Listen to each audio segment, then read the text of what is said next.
What's up, Lions fans? Dustin Davis here with the of Detroit. Detroit's postseason absence has ignited questions the organization can no longer postpone.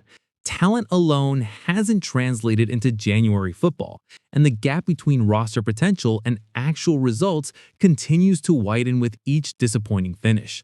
The front office now confronts decisions that will either accelerate the rebuild or extend the uncertainty. Coaching vacancies, backfield restructuring, offensive line gaps, and defensive upgrades demand immediate attention, yet each choice carries risks that could define the next several seasons. Whether the Lions commit to bold moves or settle for incremental adjustments will reveal how seriously leadership views the window ahead. Let's see all the latest news that has come out about the Lions. First of all, I want to ask for your help. If you enjoy our videos, give us a like. It's a great way to keep the content going. Thanks for the support. Miami's decision to part ways with its head late in the season placed Mike McDaniel squarely in the middle of this year's hiring cycle. His 4-year run with the Dolphins ended with a dismissal that few anticipated early on, yet the franchise ultimately chose to pursue a different direction despite signs McDaniel might survive the purge. What McDaniel leaves behind in Miami is a complicated legacy. Innovative offensive designs paired with results that never quite match the hype. That combination has made him one of the more intriguing candidates available, attractive to organizations seeking both creativity and a proven track record of building explosive units. Organizations evaluating McDaniel see him as someone who can bridge immediate needs with longer-term cultural development. His ability to craft schemes around the personnel he inherits has drawn interest from multiple teams looking for either a head coach or a high-level coordinator. And Detroit's recent offensive struggles have made the Lions a natural fit in those conversations. McDaniel guided Miami to 2 playoff berths, though both ended in defeat. He exits with a 35-33 record, a mark that reflects both the progress he achieved and the limitations that ultimately cost him his job. Teams evaluating McDaniel appreciate his energy and his focus on development, qualities he attempted to instill in Miami's program. A recurring complication during his tenure was inconsistent quarterback play from Tua Tagovailoa, which often obscured the effectiveness of McDaniel's offensive concepts. The next stage of McDaniel's career remains uncertain. He could pursue another head coaching position or accept a coordinator role, and several organizations have reportedly shown interest in both scenarios. Recently fired head coaches frequently step into coordinator positions for a year before re-entering the head coaching market. That trajectory appears plausible for McDaniel, and his decision will determine the trajectory of his next opportunity. Should McDaniel opt for a coordinator position in 2026, Detroit represents an ideal landing spot. Shortly after his Miami exit, numerous outlets connected him to the Lions following their underwhelming campaign.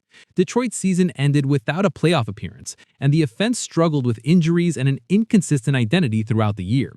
Dan Campbell took over play-calling responsibilities at one point, but the unit never achieved the rhythm necessary for sustained success.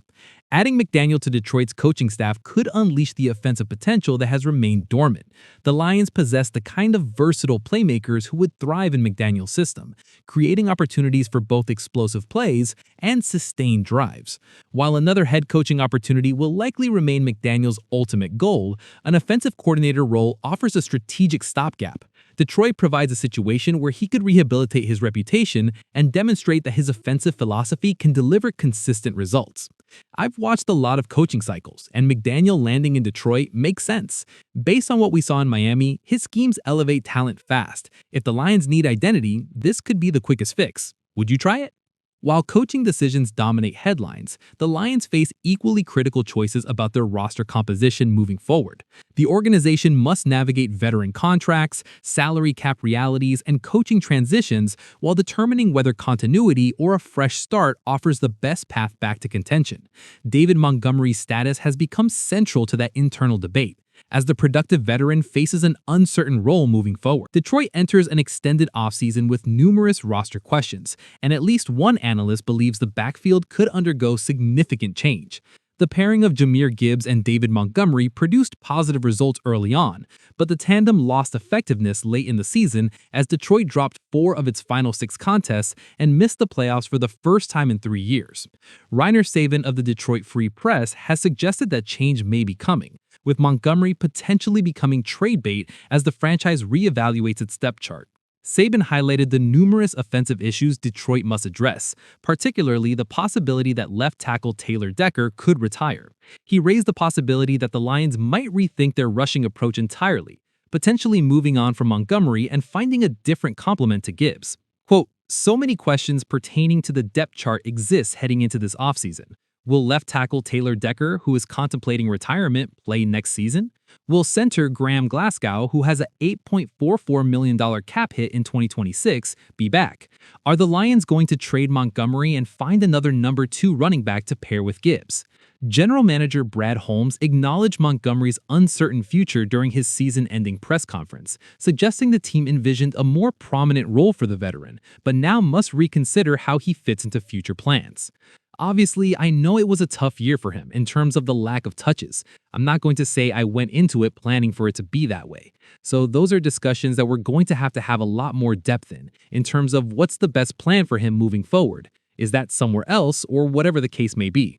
Montgomery has been a reliable contributor since joining the league with the Chicago Bears in 2019, accumulating 6,115 rushing yards and 59 touchdowns while adding 231 receptions for 1,890 receiving yards and 4 receiving scores. Though he surpassed 1,000 rushing yards with Detroit in 2023, Montgomery's production declined this season. He recorded more than 60 rushing yards in only 2 of the final 12 games. Detroit already executed a major offensive change by dismissing offensive coordinator John Morton after 1 season. Dan Campbell's decision to assume play-calling responsibilities mid-season reflected dissatisfaction with Morton's performance. SI.com insider John Macaron has floated the possibility that the Lions could elevate wide receivers coach Scotty Montgomery to offensive coordinator, a move that might influence the decision to retain David Montgomery. Macaron noted Scotty's strong relationship with the running backs unit. The coach reportedly visited David at his home after an MCL injury last season and argued that this familiarity could lead to a more player-centered approach.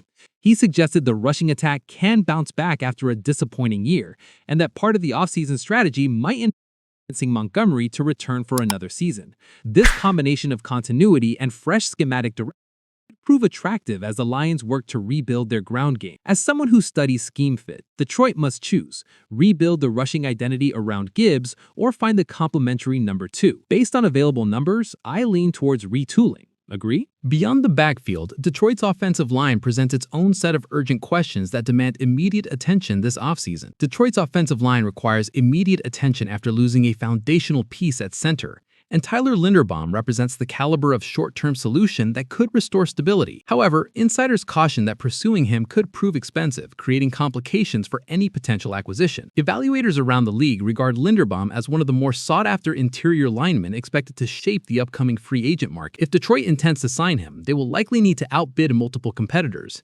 Tyler Linderbaum, Baltimore's center, represents an ideal free agent target for Detroit this offseason, but securing him will require significant financial commitment. NFL insider Ricky Scoops reported this week that Linderbaum reportedly signed a contract approaching $20 million per season last offseason. That level of compensation would push Linderbaum past the current highest-paid center, Kansas City's Creed Humphrey, whose average annual value hovers around $18 million according to SpotRack. Following the loss of All-Pro center Frank Ragnow to retirement, Detroit's offensive line took a noticeable step backward in 2025, making the prospect of adding an immediate upgrade at center particularly appealing. However, the financial commitment and market competition introduced significant obstacles to any pursuit. Linderbaum's appeal rests on 2 foundations. He provides youth and established production at a critical position.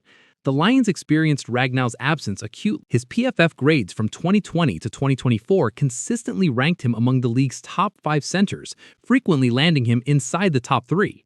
During that span, he earned 4 Pro Bowl selections and 3 second-team All-Pro honors.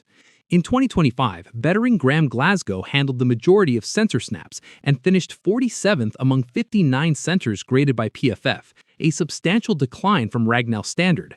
Glasgow's performance makes him a likely candidate to be released, or at the very least, shifted back to guard if Detroit secures an upgrade. Linderbaum, by contrast, has earned 3 Pro Bowl selections and posted one of the stronger PFF center grades in 2025, finishing 5th among the position group. This combination of youth, reliability, and recent performance explains why he's an attractive option to restore interior stability. Despite being a former first-round pick, Baltimore declined Linderbaum's 5th-year option last May, driven primarily by cost.